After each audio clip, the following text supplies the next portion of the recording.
एक लड़की थी, बहुत प्यारी सी, पर वो चल नहीं पाती थी। दोनों पांव खराब थे उसके।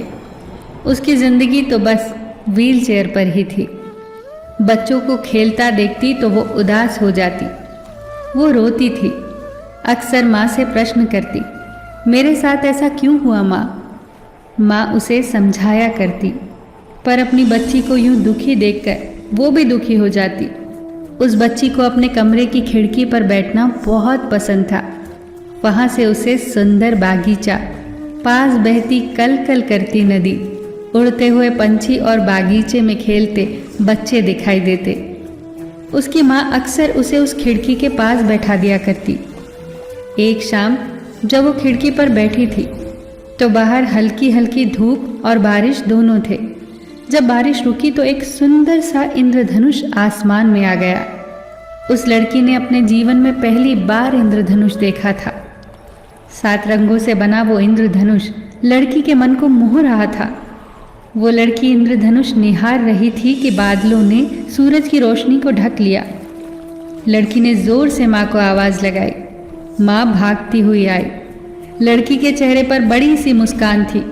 उसने माँ से पूछा, माँ, अभी आसमान में बहुत सारे रंगों वाला कुछ था, बहुत बड़ा सा, पूरे आसमान में एक आधी अंगूठी की तरह फैला हुआ। वो क्या था माँ? माँ ने मुस्कुराते हुए कहा, वो इंद्रधनुष था। जब आसमान में धूप और बारिश दोनों होती है तब वो बनता है। लड़की ने उत्सुकता से पूछा, माँ, अगली बार वो जब आएगा ना तो मुझे बहुत देर के लिए उसे देखना है।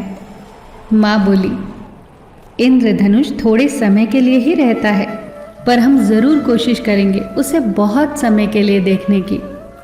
अब लड़की इंद्रधनुष बनने की प्रतीक्षा करने लगी। एक बार फिर से वैसा ही मौसम हो गया। आज पूरी आशा थी कि इंद्रधनुष बनेगा। उसकी माँ उसे कार में लेकर पास ही की एक पहाड़ी की चोटी पर पहुंच गई।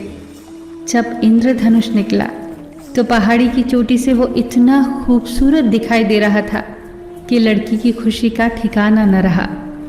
लड़की अपनी कल्पनाओं में उस इंद्रधनुष के साथ खेलने लगी, उससे बात करने लगी।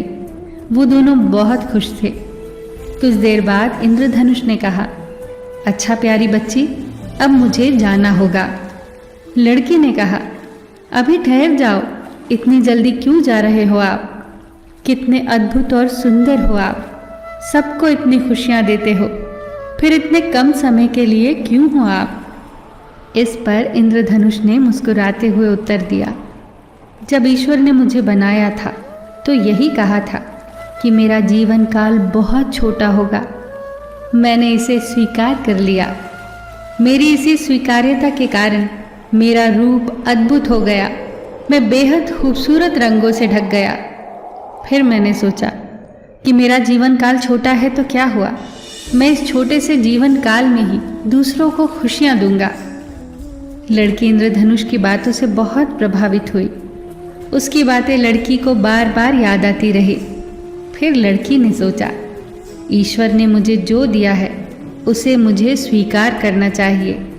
मुझे इस विकलांगता को स्वीकार करना चाहिए, जैसे इंद्रधनुष ने किया अपने छोटे से जीवन काल को स्वीकार। मुझे भी इंद्रधनुष की तरह दूसरों को खुशियां देनी चाहिए। फिर वो लड़की दूसरे बच्चों के बीच जाकर समय बिताने लगी। वो खुश रहने लगी और दूसरों की खुशियों का कारण बनने लगी। दोस्तों, जीवन की कुछ परिस्थितियां लॉटरी की तरह होती हैं। किसी की लगती हैं, किसी की नहीं लगती। किसी की 10,000 की लगती है तो किसी की 10 लाख की लगती है। कुछ लोगों का स्वास्थ्य पूरी उम्र खराब रहता है तो कुछ लोगों का काफ़ी स्वस्थ। कोई छोटी आयु वाला होता है तो कोई बड़ी आयु वाला। चाहे परिस्थिति जो भी हो, अगर हमें खुश रहना है ना तो उसकी एक चाबी है, स्वीकृति। जिन विपरीत परिस्थितियों को हम बदल सकते हैं उन्हें बदल डालिए, पर जिन परिस्थितियों को बदला नहीं जा सकता उन्हें स्वीकार कर लीजिए। क्योंकि या तो आप रोकर जिंदगी गुजार सकते हो या हंसकर। तो बेहतर यही होगा कि खुद भी खुश रहो और दूसरों में भी खुशियां बांटो, उस इंद्रधनुष की तरह फिर मिलेंगे दोस्तों अगली वीडियो के साथ। तब तक के लिए अपना ख्याल रखना और हमेशा मुस्कुराते रहना।